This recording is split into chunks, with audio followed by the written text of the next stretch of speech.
వినాయక వ్రతం వీళ్ళే చేస్తారు వీళ్ళు చెయ్యరు అని ఉండదు.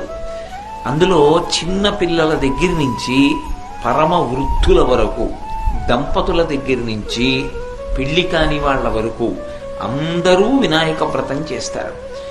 ఏ కారణం చేతనైనా వినాయక వ్రతం చెయ్యకపోతే, చెయ్యకుండా ఉండవలసిన అవసరం ఏర్పడితే, అంటే మీకు బాగా అర్థమయ్యేట్టుగా నేను స్పష్టంగా చెప్పాలి అంటే, తల్లిగారు కానీ తండ్రి గారు కానీ శరీరం విడిచిపెట్టినప్పుడు 1 సంవత్సర కాలం వ్రతానికి పీటల మీద కూర్చోకూడదు దంపతులు.